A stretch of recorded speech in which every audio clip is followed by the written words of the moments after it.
It's time to go!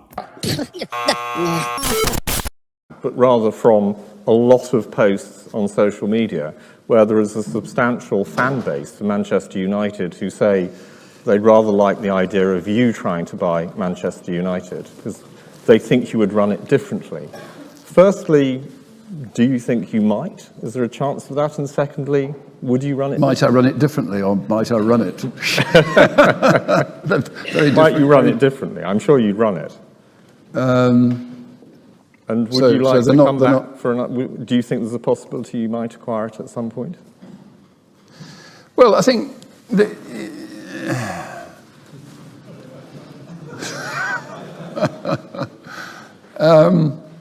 I mean, I'm a lifelong Manchester United fan, and I was there in '99, that most remarkable match in '99 when in Barcelona. So you know, that's sort of deeply etched in my mind. But Manchester United is owned by the Glazer family, whom I have met. I've met Joel and Avram, and they are the nicest people, I have to say. They're proper gentlemen, they're really nice people, and they don't want to sell it. And it's owned by the 6 children of the father, and they don't want to sell it. So if it had been for sale in the summer, yes, we would probably have had a go following on from the Chelsea thing. I don't believe that they are. You won't have that. For 18 years, United fans has been protesting against the Glazers. We're not going away until we're sold. We won't be ignored. We won't go away. This is just the beginning. This is just the start. Green and gold until we're sold. We are united all over the world. This is how we will play. Ownership. You get a few idiots. I'm going back further since when I was a kid. 18 years we had it rough. Glazers, we had enough. Fucking hell. Partly because people who are classed as fit and proper persons are allowed to take over football clubs. I don't believe that they are. You won't have that. Hello and welcome to Mufc Realist TV. Mick Ruby here again. Welcome back to the channel. Welcome back to this podcast. If you're new to this channel, please check out our past content for the past 9 months. We have been covering the full sale of Manchester United. 100% Glazers out, full sale only. Now it's getting a little bit tiring. People are having some anxiety, people are wondering what's going on, and this is what we are here for. We're here to provide an alternative voice, something that media is not providing, something that we as a global community and network have found information and sharing because we care. We only want the Glazers out, and we want to provide an educational emotion sickness pill for you so you can relax and be a football fan. So in today's podcast, I want to cover and backtrack on the latest podcast we did on Thursday, when we actually sent exclusivity right to Sir Jasim. We've seen the Emir of Qatar visiting the PM Rishi Sunak, attending the King Charles coronation. What does it mean? Yeah, we're gonna unpack everything and why we think that it's game over for Sir Jim Rattcliffe, and it is a media-driven campaign, PR spin, avoiding the inevitable. Now, before we start this podcast, a little bit of a recap. As mentioned, for the past 7-9 months, at least, we've been covering, explaining everything in detail, from the sales process to the bidding process, who's involved in this whole saga of the purchase of Manchester United and sales and purchase of United. Ideally as a fan, I would say, but also a person with the business analysis skills, and independent journalist with a network, with the vigilantes that sit all around the world in different positions that are close to the sales deal, and either it's been some NDAs and tied in. NDAs are there to not disclose financial figures, but you know, some people are willing to share because they are also Manchester United fans. And some people call it ITK. I don't really believe in ITK, because everyone is then in an ITK. If you're a journalist, you're an ITK because you're in the know when you're getting information from from your club sources, whatever. So it's unethical to share your sources. Just park that bus there, right there, right? So for predominantly why we're running this podcast is for educational purposes only. As for most of you fans and people out there, it's far too complicated to understand what's going on, right? Business terminologies and all that jazz, and really causes anxiety, because for the past 18 years all we wanted to do is to get the Glazers out as far as possible. Now I get that, realistically, to be saying so, fans like us are consumers of the game, and we should be entitled not to worry about the club's finances. But here we are, all we really want to do is to enjoy that game, support the team, hope for trophies. And by the way, we did get that Carabao Cup, big up, and at the end of the day, we just want to enjoy to see our Red Devil team win games, not to forget by speaking to others, engaging in debates or how we can improve, or if we lose, to have that therapy session, what happened, and also who we should get in the transfer market. That is what we do as a global fan base, right?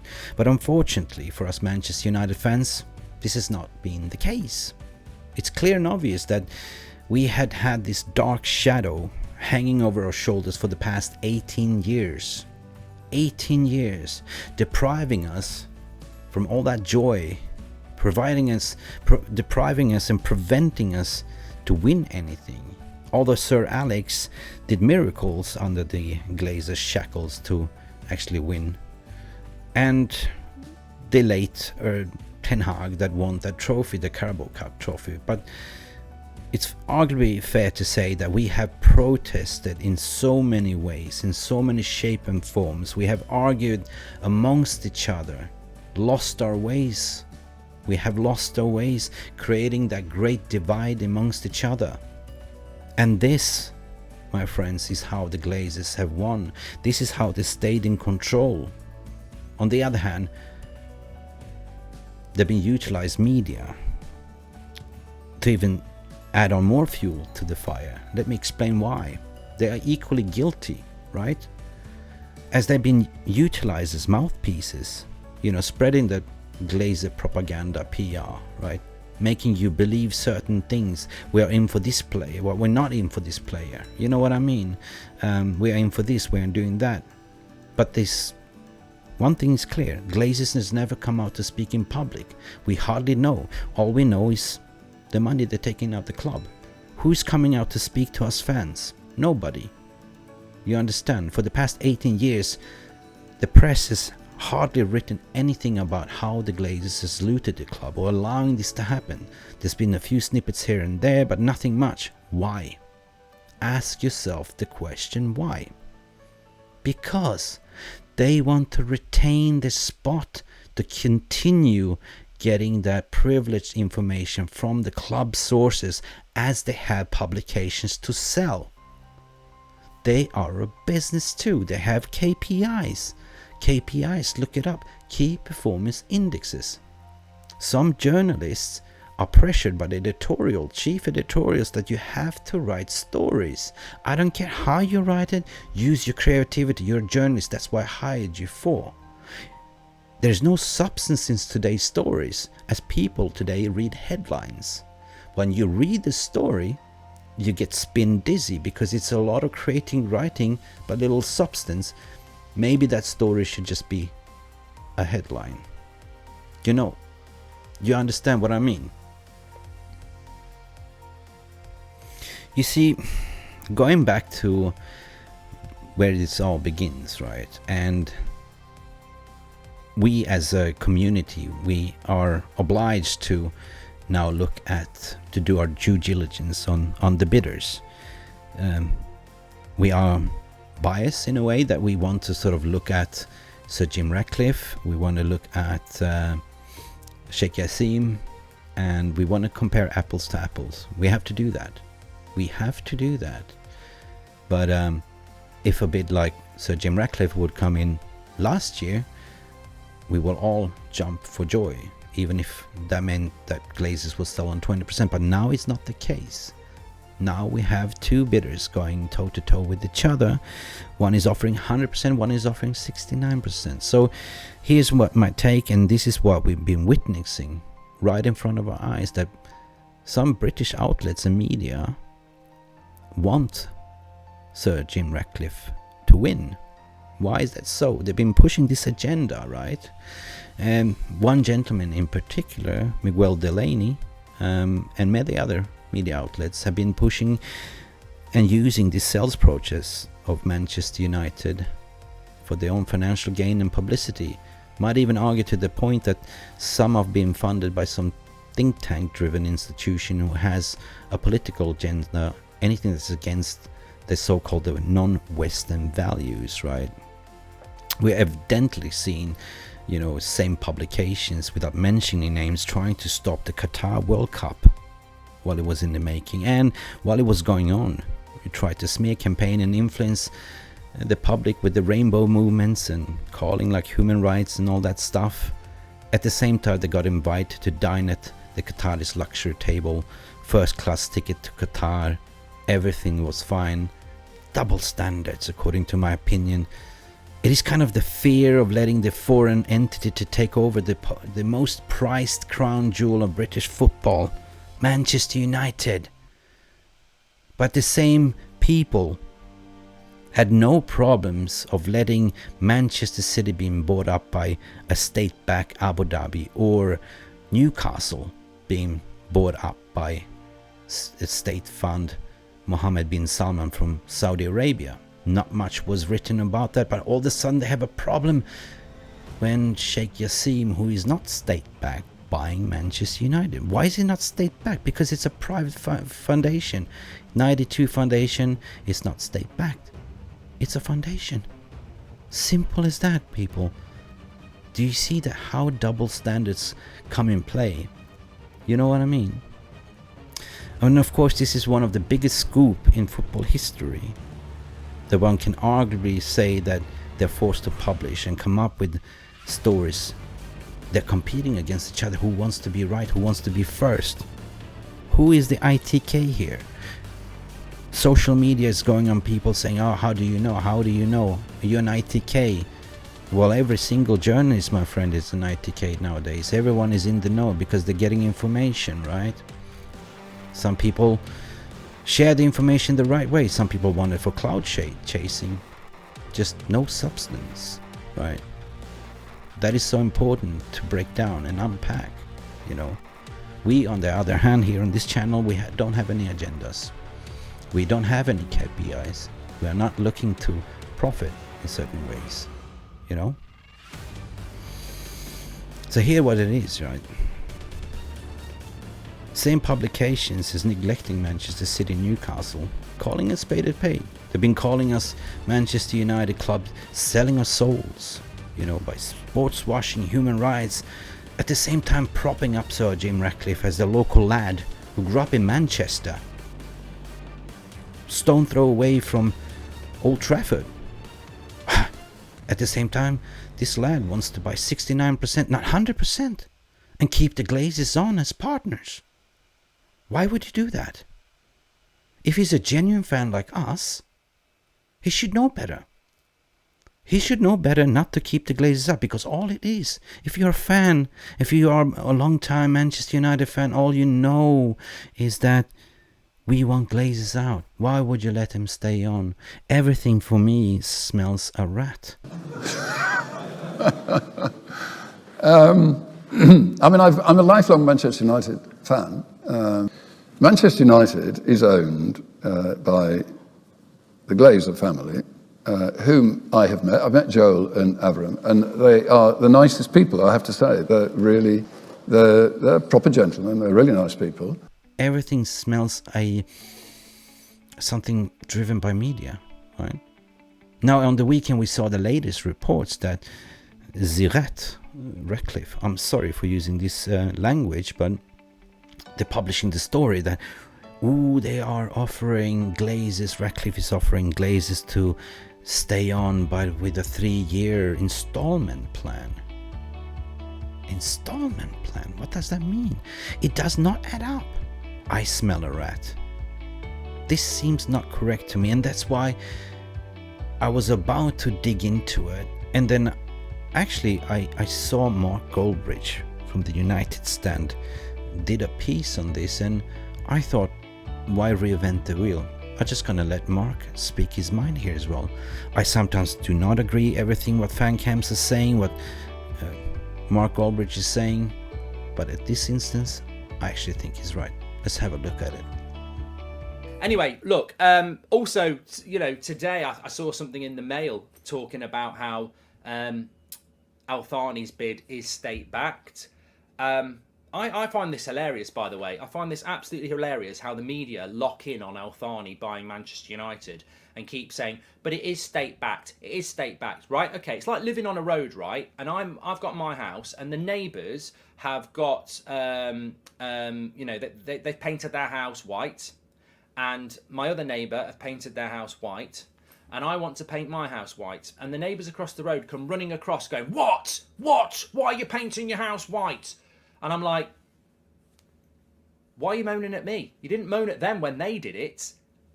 Yeah, well, we don't want you to do it. And that's what I feel like with Man United being targeted for the Al Thani bid. Man City have got Abu Dhabi. Newcastle have got Saudi Arabia. Man United, we haven't even got Qatar because it's not state-backed, but you're telling everyone it is, and it's a disgrace. Man City and Newcastle, why are you coming for us, you hypocrites? That's what my thought is. Pragmatic approach would be to clear the debt and start without the Glazers in sight. Nothing attractive about Sir Jim's offer. He can barely put a bid in without clauses and debt that will be consolidated. Just his cheap thrill, says Kantuka. Well, I'm going to come back at those comments that we had, because there are people in the fan base who are starting to think that Sir Jim Rattcliffe might not be a bad owner. So if we accumulate the two that we mentioned, what they're basically saying is that the Glazers, Joel and Avram, are only staying about to get a little bit more money. They won't have any say, and when the club goes up in value, they'll turn 700 million into $1 billion, and they'll say we want $1 billion for our 10%, and so Jim will let them go in 3 years' time. That's what they're saying. Another person is saying that I like this option better because we keep our soul, because if we go with Al Thani, we become another Man City and we lose our soul, and so Jim will keep the soul of the football club. Okay. My big issues with all of these are, and I might be proved wrong, but it would be wrong of me and any other fan not to vocalise our concerns, because maybe we missed out on vocalising our concerns under the Glazers. A lot of people did, but not enough people did. I've got two things to say about that, really. First of all, how does it make no difference to Sir Jim if Joel and Avram in 3 years' time want $1 billion for their 10% each, rather than 700 million now? If Joel and Avram are hanging around to get more money for their percentage in 3 years' time, where's that money coming from? And people say, well, Ineos are one of the richest clubs. I've never heard such nonsense in all my life. Ineos and Sir Jim are one of the richest people in the world. Well, why are they not buying the club outright? Well, because they don't need to. They don't need to. They don't need to. So, but why aren't they then? Why are they, in 3 years' time, why are they suddenly just going to go, there's $2 billion? Why won't they do it now? Well, because they don't need to, but they are rich. And this is it. People say, oh, you don't understand business, you don't understand business. I've spent a lot of time in business in my life, but I've also spent a lot of time in the last 6 months researching something that I knew was going to go this way. I didn't want to be ill-informed. And look, to be honest, there's technicalities in business not everyone's going to know. But in 3 years' time, if Joel and Avram say, okay, we want to sell our 10% now for $1 billion each, where's that $2 billion coming from? Exactly. Where is it coming from? Man United don't even make £100 million a year profit at the moment. Even if we doubled that, even if we trebled that, that would only be $500 million in 3 years. So where's the extra $1.5 billion coming from to get rid of the Glazers? More debts? Remember Sir Jim's borrowing money through Ineos to buy Man United anyway. And if you knew anything about Sir Jim Rattcliffe, he's a bloody businessman. He's not a bloody philanthropist or whatever like that. He doesn't chuck money at stupid things. He's a businessman. He is not here to do what Abu Dhabi have done at Man City or what Saudi Arabia are going to do at Newcastle. He is an organic, moral businessman who is going to work in a world where everybody's greedy and impatient. It won't work. Sir Jim's ideals might be great, but he is a slow project, organic, you know, run yourself morally businessman. That's what he's offering Man United, right? That is never going to work in a world where you've got competitors who are not. They are greedy and they want success yesterday. So, look, if you want Sir Jim, that's absolutely fine. And maybe it will be successful. And maybe you will end up being right. But as a percentage, I'd say you've got less than a 20% chance of it working out. And ultimately, let's not forget, this is not a full sale. And he's doing a business with Joel and Avram, who've destroyed this club over the last 10 years. And I don't know why people are wandering away from that. Oh, well, I think it'll work. I can see Sir Jim's plan. We've just got to be patient. It's not selling our club to Qatar. It's actually a moral way. No, it is selling our soul, because we're selling our soul to Joel and Avram to get hold of the club, Sir Jim. Whatever your long-term plan is, they're not thick. Like, it's been published in the papers that Sir Jim's plan is to actually get rid of them out the back door. Do you think they don't read the papers? They own the bloody club. When they're signing the contracts, do you think they won't put little loopholes and things there that protect them? They're not going to sign a bloody deal for 50% to go to Sir Jim and he can get rid of them when he likes. So the reality, if we are now speaking about moral standards, is that billionaires, they never have clean hands. Just think about it. Sir Jim Rattcliffe and the Glazers, they know each other. They're shrewd businessmen. Of course, they cross paths. He even said it himself in that interview with the Financial Times. It's been well documented. Furthermore, take a look at this document that some of the 95 and 58 movement has compiled. The link to this document is in this video description.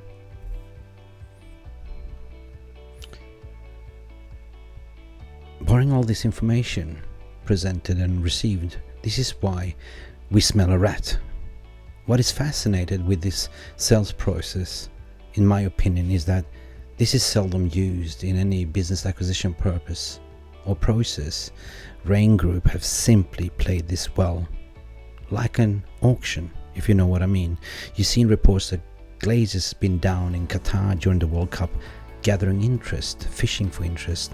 As soon as Qatar took that bait and entered the bidding process, announcing it publicly, they knew, including Sir Jim Rattcliffe, that the race is over and that you could exploit as much as you can with the Qataris, because they have deep pockets, to extort as much money as possible out of them without letting the other person know, or the other bidder know, due to the clever astute NDA, right? In the NDA, you're not allowed to disclose the other bidder party. It's called shadow bidding. How much? Some time ago, including Sir Jim Rattcliffe even went out to say, he pointed out, well, I will not overpay. So he did his bid and evaluation as an auction style, driven by Joe Ravich's Raine Group. Shadow bidding design is to not knowing other person's bid, right? I believe that he's been told most likely some time ago that somebody's bidding higher as a total package offer, and given him the time to respond. Reports last week was telling us that he's been given 48 hours to respond and think. And basically what came out of this was that he came out to offer 20% to keep Joel and Avram in this position. I think he knew back then, knowing that he said he would not overpaid, knowing that he cannot compete, knowing, because he reads newspapers, he knows that it's Qatar in there, that it's not enough. That is the only logical explanation. So in conclusion, why do we think it's game over for Jim and Ineos, and that 92 Foundation will be the owners of Manchester United, to be announced in the near future? I'm personally convinced, based on the evidence, based on flipping every stone, based on following the money trail and everything, and talking to a lot of people, that money talks, including the geopolitics. You see, Qatar never loses. If Qatar with endless richness and fun goes in for something, they simply win. It is simply mathematic, people. Once they set their eyes on the prize, they will get it. Just look at the how they bought the PSG, Neymar as a PR strategy tool for later on to use that to acquire the World Cup. Another evidential fact that happened over the weekend that we saw the Emir of Qatar, who is the father of Jassim, he was over in the UK, citing speaking to the PM, Rishi Sunak, tells you they will not lose. Why would it come down there as an excuse for the King Charles coronation, but on that Friday having a talk with Rishi Sunak? We will look at this article as well, what they talked about, but just, you know, when you read this article you understand why. For UK, Qatar is a major strategic investment partner for economic growth. It's simple as that. You know, the deal is not only to purchase Manchester United but create jobs opportunities in various investments and projects all around the UK. All around the UK, including Manchester Airport. Plus the Qatar has offered the Glazers massive business opportunities in Qatar that will give them big return on investment as a sweetening the deal. Now, you tell me what money bag weighs heavier. In terms of announcing who and when, I cannot tell you. Nobody knows. But we know that the end is coming closer. It won't be long. I use my simple analogy, and just looking back in timeline, it's clear and obvious that Manchester United as a club is a PR machine. They like to delay things on purpose. They've done it so many times. Just go back in timeline and you will understand. Regarding announcements of transfers, anything's just been dragged on. Why are they doing so? Well, if they already have an agreement in place, they will hold on as long as they can to milk out as much PR clicks and engagements as possible. This is simple, the Glazenomics tactics. This is the PR machine. Now, if they're for some reason not telling us until the end of the season, that might be a smart, clever move, but the deal has already been made, can have been made. Simply, they probably don't want to disrupt the season. They want the season to end and then announce it, but the deal can have been done. And once it's signed and done, once you sign the purchase agreement, you are the rightful owner of the club, so you can go and do your operational stuff, including transfer markets. Guys, this is Mick Ruby, MUFC Realist TV, with yet another podcast, and hopefully they will be the last podcast we do, and hopefully we will see some results coming out very soon. Like and subscribe if you want. Please follow us on the socials, and have a lovely rest of the week. Bye for now. Peace, love, and Glazers out.